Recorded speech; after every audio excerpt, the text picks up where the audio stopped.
under the authority of the government, under the authority of our family, under the authority of our boss, and if a person is right with God and they know Christ as their Savior, they are under the authority of their local church.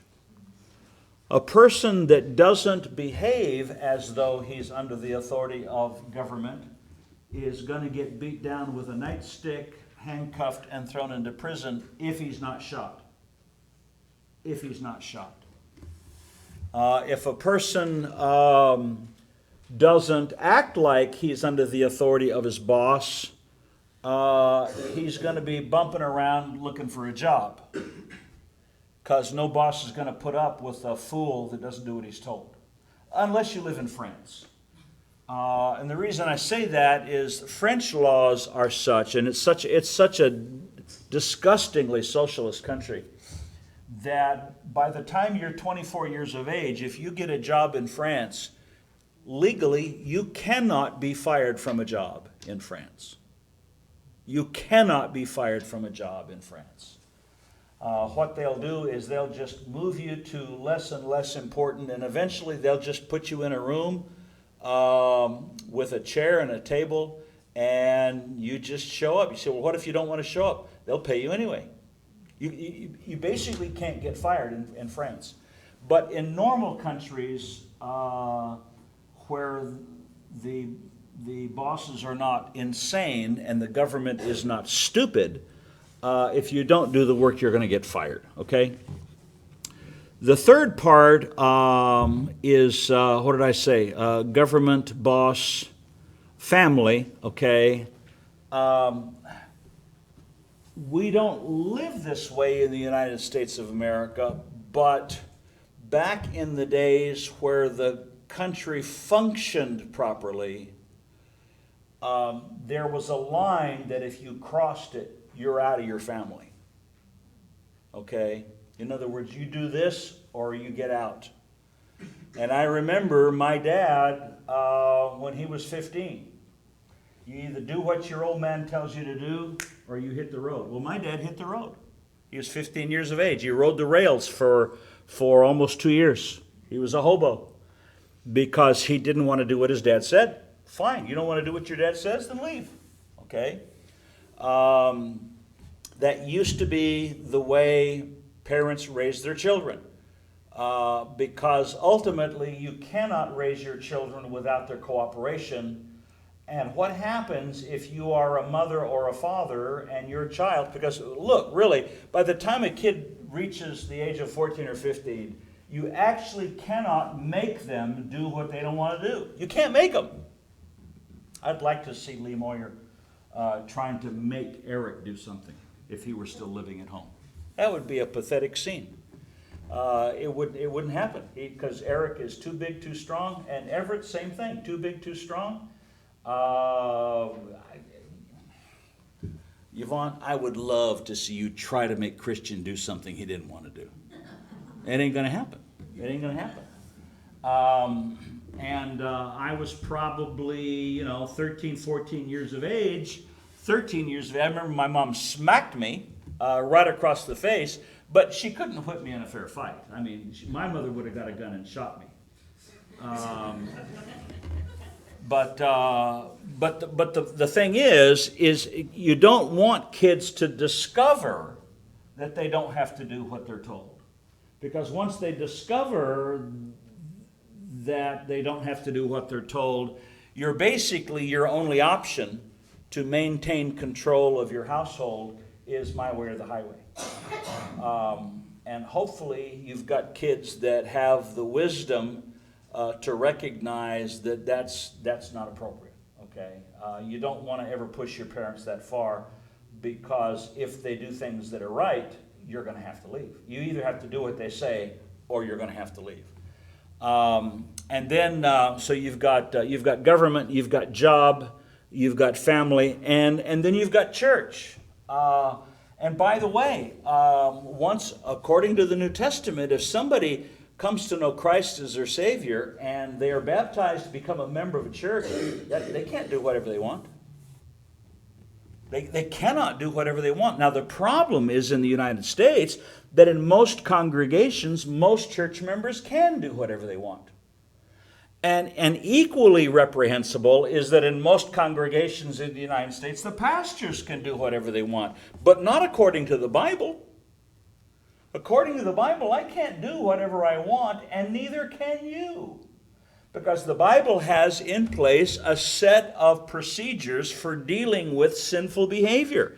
If it rises to a certain level of seriousness, you go to tell that person his fault between you and him alone, and a right understanding of those portions of Scripture reveals that that is only church member to church member. That's not even Christian to Christian.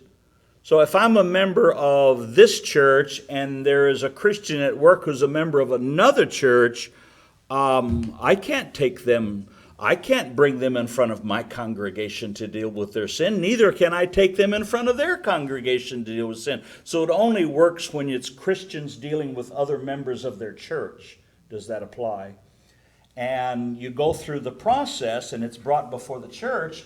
If the person doesn't repent and demonstrate a desire to make proper restitution, they're out.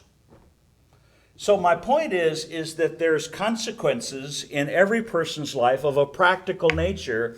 If you don't submit to government, you get convicted of a crime. If you don't submit to your boss, you get fired. If you don't submit to your parents, you ought to get booted. You ought to be booted. You say, well, I just don't think that's right. Really? So Everett, at the age of 14, decides he wants to start trafficking in heroin.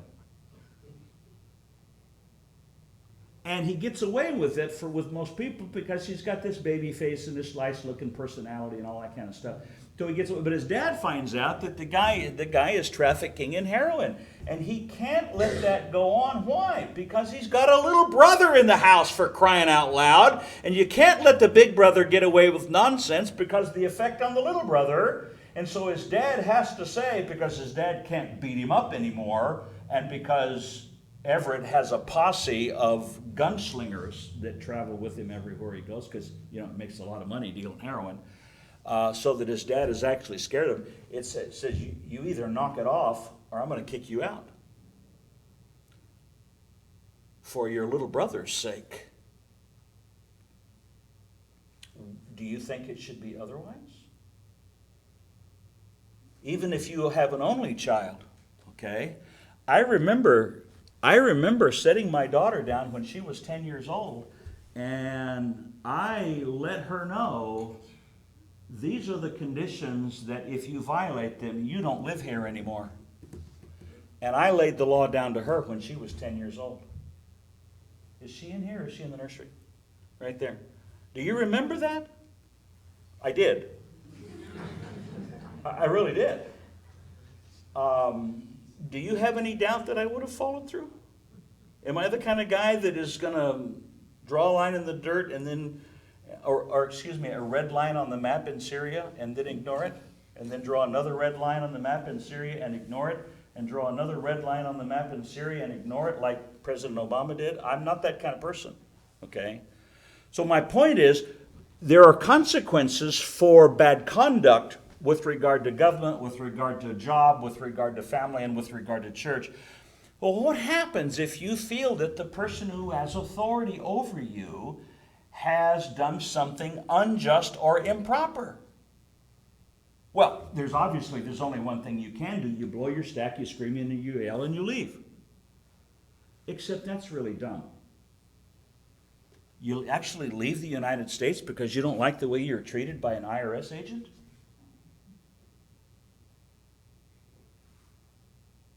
You're gonna walk off of a great paying job that you got a lot of time and a lot of seniority in because for the last couple of months you've had a new boss over you that you think is a real nitwit?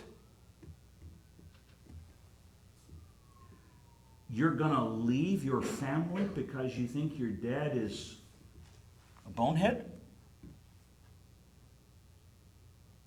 You're going to leave your church because you think the pastor is creep.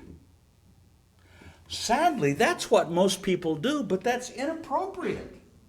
Because in the Bible, we are given tools for how to deal with that kind of person. And it's called a biblical appeal, okay? This is now the 7th week that we've been looking at this. In order to make a biblical appeal to someone who has authority over you, now you're not trying to undermine them. You're not trying to stab them in the back. You're not trying to go behind their back. You're not trying to get them fired. You're not trying to get your mother to divorce your dad. You're not, none of that kind of stuff. You're not going to call a meeting of church members to get the pastor fired, although that's happened. In order to make use of a God-given biblical appeal, first of all, a right standing is required. In other words, you have to have the right kind of a relationship with the person in authority over you. Even if you disagree with the decision, even if you're upset at the person, you should still have the right relationship intact. Second, there should be the right basis required to make a godly appeal. In other words, you're trying to accomplish the right thing. What's the right thing to accomplish? If you're going to make a biblical appeal, let's say you're a worker and you've got a boss who's made a bad decision. You want to make an appeal to your boss that will accomplish two things. Number one, it's good for your company, good for your boss, and also good for you. Now, you may be motivated to make the appeal primarily out of concern for what's good for you, but you never bother to talk to the guy if the only thing you can think of is how this would be good for you. If you can't figure out a way that it's also good for him, then you need to just keep your mouth shut. Okay? So, right standing, right basis, and third, we're going to get to tonight by God's grace. To make a godly appeal, you must take into account right timing when making the appeal. This is such an important consideration, and I must say this may be one of the most challenging. How critical is it that we remember that in so many ways, timing is absolutely everything? I know a guy who is trying to start a business. I arranged for him to meet today with a billionaire.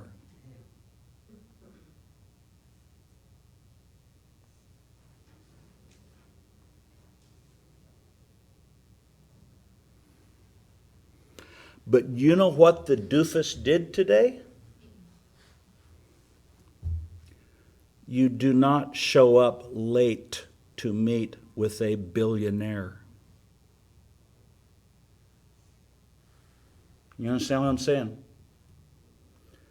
When a guy's net worth is 8 digits, he expects you to be on time. Some generations simply find that incomprehensible. Timing is everything. I remember my dad told me one time he was in the United States Army, and the very first day that he was in his barracks and he was sleeping on the top bunk and reveille sounded and my dad rolled over. Reveille is not the signal given to you by the United States Army to roll over. Reveille is the signal by the United States Army to get your hind end out of the rack and get dressed as fast as humanly possible. Worry about going to the bathroom later. When I was in the military, we had to get out of the rack at Reveille, get dressed, and run more than a mile before we were allowed to go to the bathroom. Boy, was that hard. Okay, that was disastrous. So the first time my dad heard reveille, he rolled over and he said his drill sergeant, who was a little bitty guy, about 5'6", weighed about 130, 140 pounds, but he could do 12 one-handed pull-ups with either hand. 12. I mean, the guy was really, really strong. He was really, really tough guy. And what he did was he just reached up and pushed the bunk bed over and knocked it over. My dad was on top. Crash. He didn't say a word to him. He just pushed it over.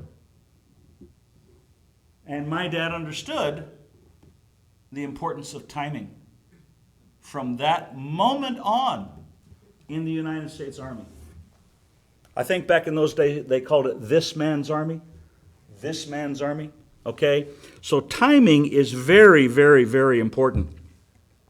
How critical is it that we remember that in so many ways timing is absolutely everything? I remember that when I was a kid, my mother decided that, well, she didn't decide. She physiologically needed a nap every afternoon. My mom needed an afternoon nap. She grew up on a farm, and every afternoon in the summer, they would eat the midday meal, and then they would lay down and take a nap for an hour or hour and a half, right in the heat of the day, and then they'd go out and hit the fields. And so my mom grew up being a woman that needed a nap. And she decided that I also needed a nap, her son. Except that her son, after he turned 2 years of age, never took a nap again until he was about 25. And my mother would make me lay on the bed with her, and I would lay there, and then I would try to... And she would spank me, and I would cry. And then she would lay down,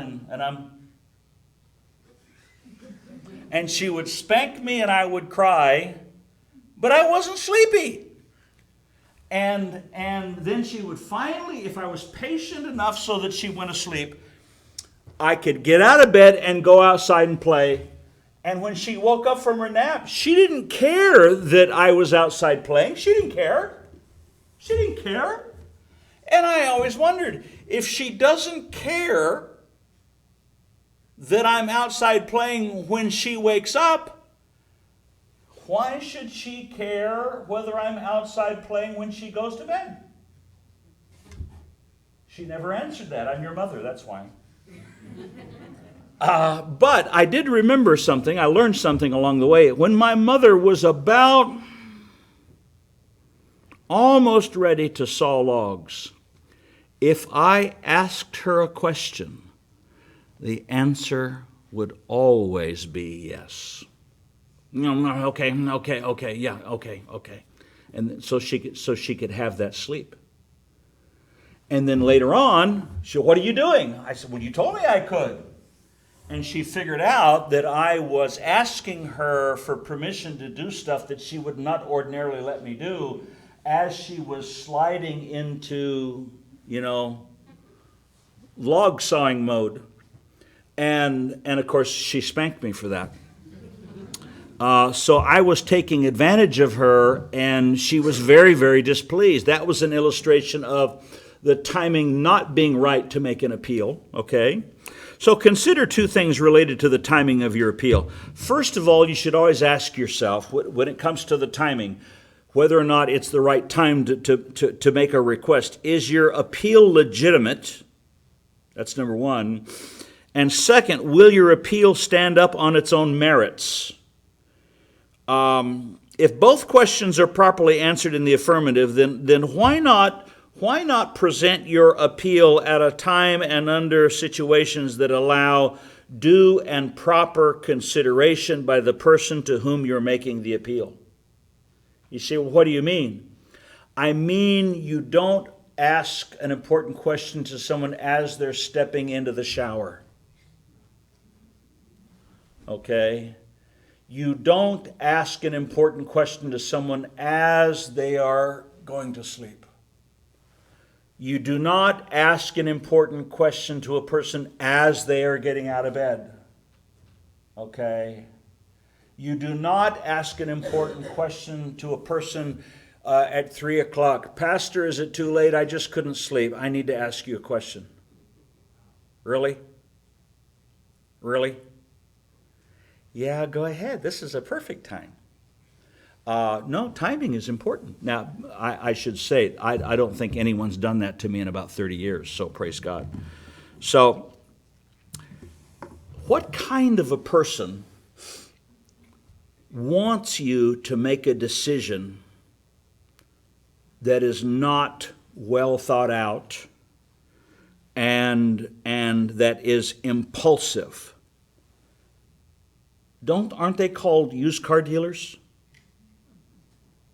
You just happen to be strolling through a lot at night, and you want to pick out a car so that you can come back the next day and take a real good look at it, and the person swoops out and he does everything he can to get you to sign your name on the bottom line that night. Okay? That's inappropriate because the timing, while good for him supposedly, is very, very bad for you. So the person who's making the decision, the person who is responding to the request, it needs to be good for that person. The reason the right timing of an appeal is so challenging for some people is because so many people are so selfish and so inconsiderate that they never even think about when the timing of their request is good for the person that they are asking. I'm trying to think of some other examples. Can some of you give me an illustration of when is the bad time to ask somebody about something? Pardon me? Absolutely. Yeah. Okay. A guy gets home from work. He gets out of his car. He hasn't yet had time to kick the dog. And yet one of the kids says, Daddy, can I? Mom really should try to keep them from doing that. Okay? What he needs a half an hour, 40 minutes, so that he can kick the dog, okay, so that he can take a look at the newspaper or whatever he does, and he can just unwind a little bit before they start coming at him for stuff, okay?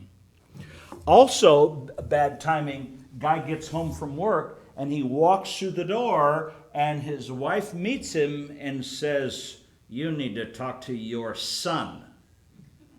Really? Really? That couldn't wait till after supper. That couldn't wait till after Jim Hill does sports. Okay? That has to be done now. What are some others? That was a good one. Any others? Everett? That's right. You see your boss, he's got his briefcase, he's got his jacket over his arm, and he's headed for the elevator, and you say, Boss, I have a question I need to ask you. It better be a very, very, very, very, very trivial, unimportant question. It better not be a question that he has to get out his phone and check his calendar, or that he has to look at some company paperwork before he evaluates what kind of decision that he's going to make, because your timing is lousy. That's a good one. Have you had that done to you? No. Have you done that? No. Okay, good man. Anybody else? Huh? Timing. Yes? When someone's angry or in the heat. Absolutely. Look, we are all biological, aren't we? We're all biological. I don't care what anybody says. We're biological, okay? And once you get upset and agitated about something, your body has little glands that squirt chemicals into your bloodstream, and those chemicals work for 30 to 60 minutes. During that period of time, you are at a heightened risk of having a heart attack, by the way, and a stroke. But also during that period of time, you are running on emotions, not logic, not reason, not rationale. That is not an appropriate time for anybody to approach you, unless it's an emergency and there's absolutely no option. They shouldn't do that, because most human beings are not well suited to making good decisions when they're hot, when they're real hot. That's a good one. Anybody else think of something? Yes. Right before you preach.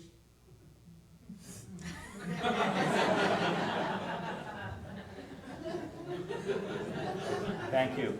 Okay. Please don't give me anything to read. Please don't give me anything to sign. Please don't ask me for a commitment. Please don't. Just please don't.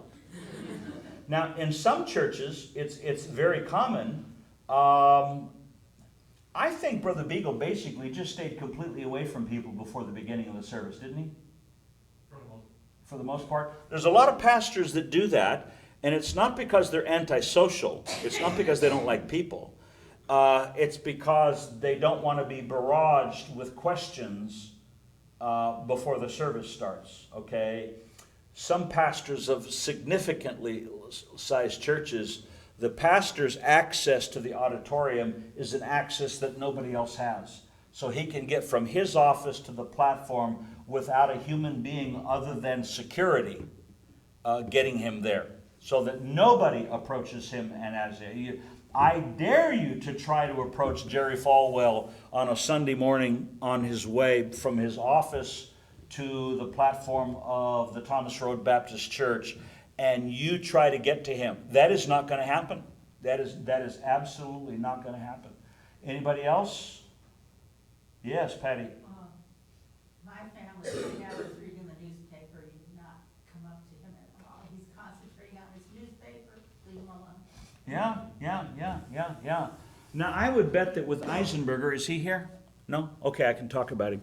With Eisenberger, if it's coffee, toast, and a newspaper, leave him alone. Just absolutely leave the man alone. And I would bet that, I don't know whether Tim knows that, but I'll bet you beans to buckshot his wife and the 3 daughters know. When Dad is sitting at the table and he's got his coffee and his toast and the LA Times, I think he's like the 5th person in LA County who still reads the LA Times. Then leave him alone. Leave him alone. That was the way it was with my dad. When he's got the paper, knock it off. Just knock it off. Anybody else? It's just the wrong time. And yes, Andrew. When he's doing taxes.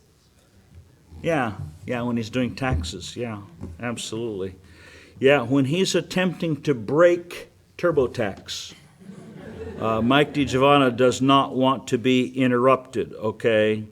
Otherwise, you come perilously close to the philosophy of the used car dealer, who has no concern about what's best for you. The only thing he cares about is that he gets what he wants from you right now. And of course, that's the wrong approach with a biblical appeal, okay?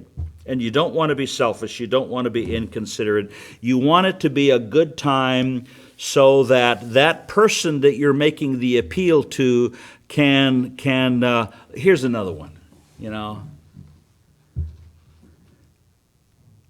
You walk up to a woman as she's standing there in her wedding dress, and her dad just comes next to her and gets ready to walk her forward, and you walk up and say, excuse me, could you do me a favor? Does that work for you, Erica? Does that work for you, Monica? No. Would that have worked for you, Mara? No. Timing is everything. Timing is everything, okay? Here's another one. And some parents are notoriously bad about this. You're standing there in the living room talking with Minerva, and your daughter walks up to you and says, "Mommy, can I spend the night at Aunt Minerva's house?" Well, if I'm in the living room, I'm wondering, is that mother always that stupid? She actually allows her daughter to ask her those kinds of questions in front of people? Thankfully, Sarah That's not the way she was raised. You don't ask those kinds of questions in front of other people. Why? Because that girl's mother knows that her Aunt Minerva is married to a drunkard named Oscar. And there's no way she wants her little girl in the same house overnight with Minerva and her drunkard husband Oscar. And she's never going to be allowed to spend the night there, but she doesn't want to embarrass or insult Minerva. She just wants to be able to tell her daughter the answer is no, without Minerva ever knowing about it. You follow what I'm saying? So the timing, the whole situation, you've got to start training kids from a young age, right? By the way, there's an awful lot of adults. My goodness, I remember when Sarah was a little girl, we would have adults walking up to us saying, would it be okay if Sarah... Oh, well, thanks for making me the bad guy. Because if you had asked me privately, the answer is going to be no. If you ask me publicly, the answer is going to be no. Because Sarah was never allowed to spend the night at anyone's house who had sons. Because I'm a paranoid. If you've got a son, my daughter's not spending the night at your house. That's the reason her and Monica became such good friends. No brothers. Until she's big enough to whoop the brothers. But adults should know you don't put another parent on the spot where they have to make a decision and end up being the bad guy to their kid. The timing is very, very important, very, very crucial. And sometimes people lack the social skills or foresight to do that kind of thing. So there are factors such as fatigue, there's factors such as schedule, there's factors such as finances, there's factors, somebody talked about anger, such as your mood, many other things that make the timing of your appeal absolutely critical. And these factors are not your fatigue, not how tired you are, not the state of your finances, not your mood, whether you're anxious or not, and not your many other things. I'm referring to the fatigue of the person you're appealing to, the schedule of the person that you're appealing to, the finances of the person you're appealing to, the mood of the person you are appealing to. You don't want to appeal to somebody while he's mad. You don't want to appeal to someone who's sad. You know, Bill, boy, I'm really sorry that you lost your mother this morning, but I'm wondering, could I hit you up for $1,500? Bad timing. Guy's just lost his mother and you're hitting him up for money? Bad timing. You got to be some kind of stupid to ask that guy under those circumstances for that. So timing has to do when you estimate that the person you're appealing to has the opportunity to fully consider and reflect on your request without the pressure of time or emergency, if that is at all possible. Okay, sometimes it's not possible. But I generally have a stock answer for my request when I hear that I cannot fully answer, and my answer is no. Brian, I'm sure you've got people that ask you questions at dumb times. Can you give us an illustration of the last time something like that happened? Offhand? Well, yeah, and sometimes your position, that's the way it is. I understand that. But there are many people in leadership, I think, that if it's somebody, because you get interrupted not just by guys that work for you, but by guys that you work for. I mean, I could be on the phone and somebody stands at my door and starts asking me. Yeah. May I make a recommendation? If your boss appears in your doorway, okay, and I'm not talking about you because this is not your boss, but when your boss appears in your doorway, hang the stinking phone up. I'll call you back in a minute. Click. That fast. It ought to happen that fast. When your boss appears in the doorway, hang the stinking phone up. Okay? When you're going to your boss's office and your boss is on the phone, then maybe you ought to just kind of back out and come later. Or hand signal, okay? But yeah, we've got to learn things like that. So let me just review some of these figures in the Bible that have made biblical appeals. You remember Abram made an appeal to God in Genesis chapter 15. His appeal, there was the right timing. It was good timing on Abram's part.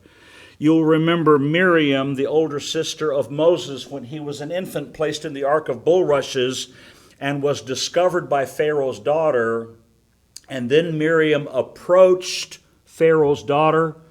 Perfect timing. Perfect timing. Pharaoh's daughter sees the infant, wants to do something about it, but she has a dilemma. I don't know what to do. Miriam immediately presents her with a solution to the problem. The timing was absolutely perfect. Then there was Ruth's timing with Boaz was right. What makes you so sure that Ruth's timing with Boaz was right? It was nighttime.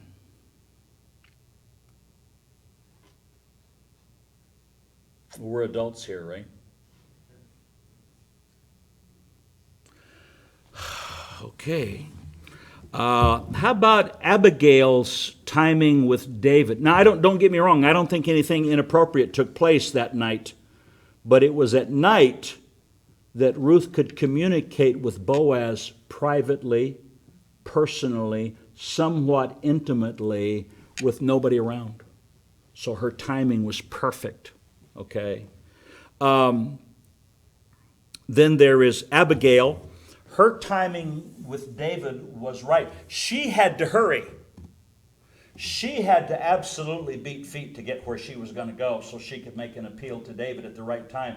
Because what would have happened had she not made her timely appeal? A lot of people would have died. David was buckling up to kill a lot of people. And he felt justified in killing a lot of people. And he would have killed a lot of people had she not made her appeal in a timely fashion. Then, of course, Esther's timing with her husband was right. Remember, she had several appeals leading up to the demise of evil Haman. And Esther was, how do you call it? Though she's a woman, let me call her a master of good timing. She was the mistress of good timing with her husband. How she played on his curiosity. I want to invite you and him tomorrow. Ooh, that gives him 24 hours to think about it. And then they show up and says, well, I want to answer your question the next day. So she strings this thing out for 48 hours. She knew her husband well. And the timing was great. Nehemiah's timing with the king was right. He didn't anticipate it, he didn't plan it, but he had a fallen countenance. His life was on the line. The king said, why are you not happy?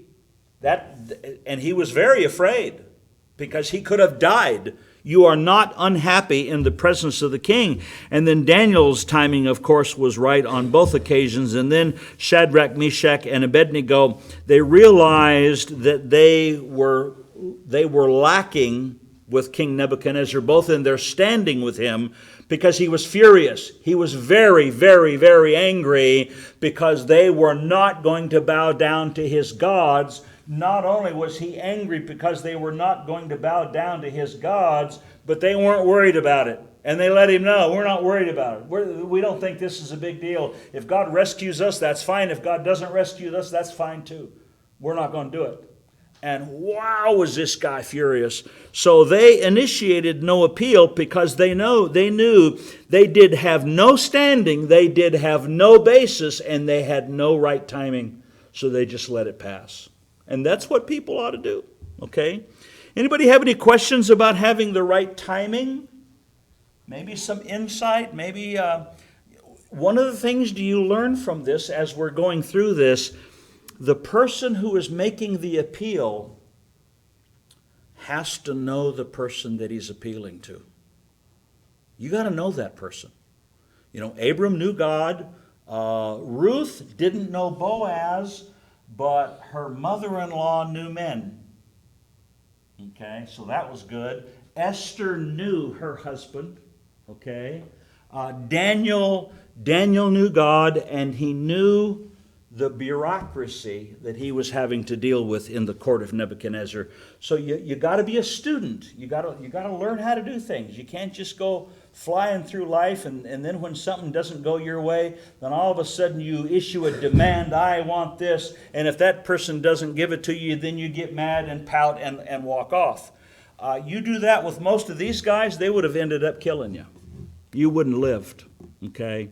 So sometimes the appeal can have very, very significant consequences. Anybody have a question? Going? Yes, ma'am.